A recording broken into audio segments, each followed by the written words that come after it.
I've been asked many times and I stay away from the topic, but I get asked the question, who's the best coach that you ever had? And I got really lucky, purely geographically speaking. Where I was born, where my family lived, we had coaches all around us in that area who all went on into the Hall of Fame. I got 6 coaches that were my coaches growing up through life. That's with the addition of Dean Dixon a year ago, Coach Samron the year before that are in the Hall of Fame. Cleve Thompson the year before that, Donnie McPherson, somewhere in between all this. I mean, I could go on and on. I was surrounded by these guys. I could not have gotten any more lucky, and I absolutely refuse to answer the question, who the best coach I ever had was. Would never answer it, will take it to the grave. Not positive, I know. I had so many greats. But I can tell you the best workout I ever had. The single best workout I ever had, the single best day of my life in a practice room, year was 2000, and there was this guy, he was the World Cup champion.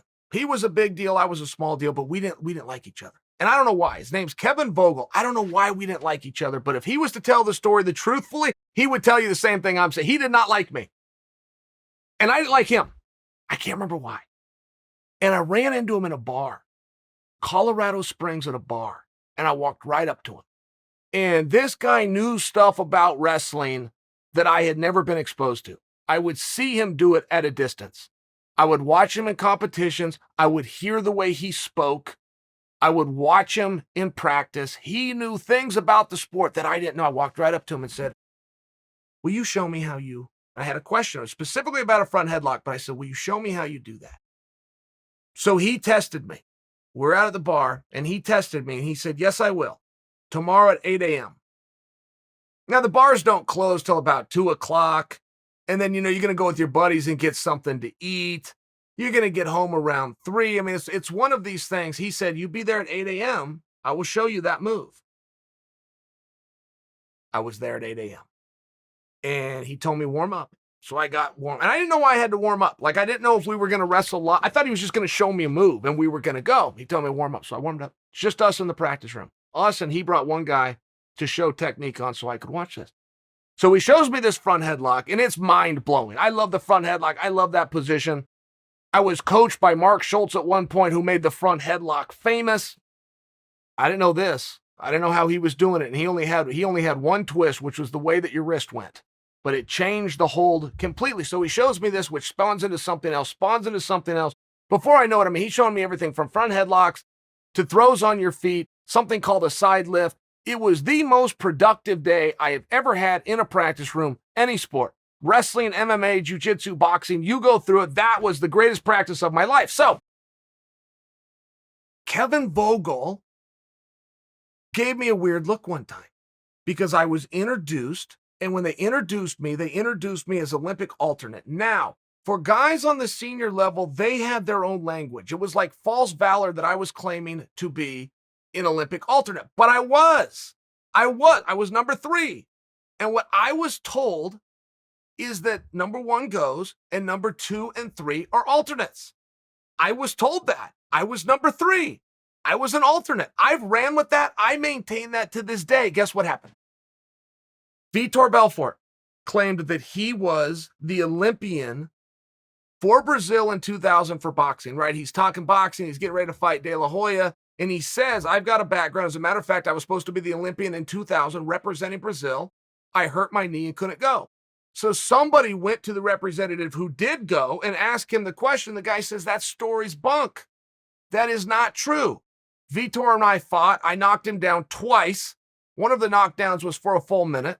Should have only been 10 seconds and the fight was stopped. For some reason, it wasn't. They came to the conclusion that I won 4-2. I have no idea how they got to that. I knocked him out, but either way, his story is not true. Now, Vitor doubled down and said, yes, it is. I'm the one that's right. I'm on Vitor's side. Even though I think Vitor's wrong. Let me just explain for you guys.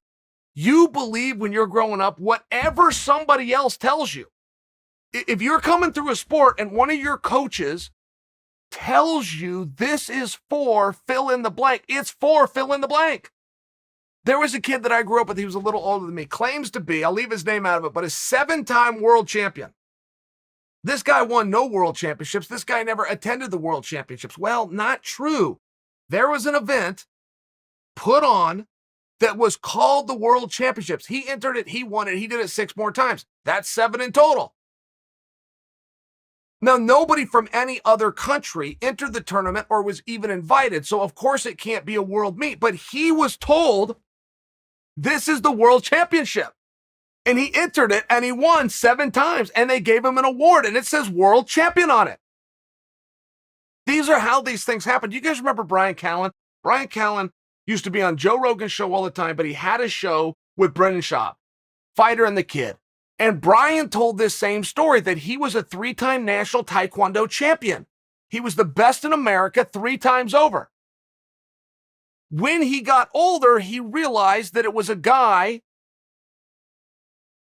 in his garage holding an event, and Brian and one other guy from the neighborhood showed up, and Brian happened to beat him, and he did that a total of 3 times, and therefore he was a 3-time champion. But growing up, he thought he was the national champion. I'm on Brian's side of it.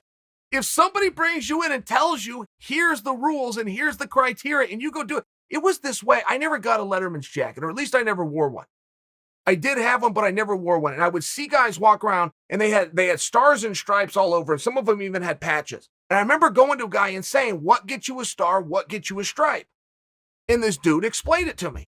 If you're a wrestler, for every pin that you get, it's a star. For every such and such you get, it's a stripe. If you place at the state tournament, you place at the district tournament. I have no idea who set those rules, but I believed it to be true. I went into the Letterman's jacket shop.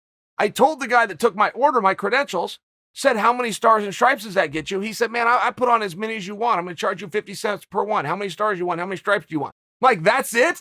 That's the validity? There's no rule around this? And the guy said no. So I didn't put any on. I just got the patch. I went home. I put it in my closet. I literally never put it on.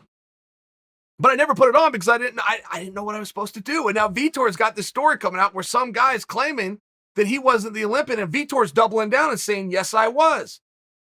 Well, if one of Vitor's coaches, whether they were lying to him, they misunderstood, which is highly unlikely. Most likely they were lying to him. They were trying to motivate, whatever it was. If one of his coaches who he trusted in 2000 told him, you did this and you did this, and therefore you're the Olympian. Oh, your knee hurts. I'm going to withdraw you. And Vitor believes it. In my mind, it's true. It is. I don't know how else to say it. I've defended the world of boxing from the beginning of time. They've got fake championships. If you're a 17-time boxing world champion, you didn't win the worlds ever. There is no competitive architecture in boxing. That whole thing is bunk unless you were an amateur champion or in the worlds or the Olympics. I'll accept it. But otherwise, how do you blame the athlete? How do you blame the athlete? The promoter throws a show, orders a belt online, puts world on top of it, and you go out and win it. How's the athlete claiming false valor if they say, I'm the world champion? I entered an event. They called it the world. I won. Here's my award. I'm a world champion. I did that. I'm a 17-time world champion. Like, you can't really tease the athlete. And so whether Vitor had made the Olympic team or not, if Vitor thinks he made the Olympic team, and that's all that he's claiming, I think Vitor's hands are clean on this one.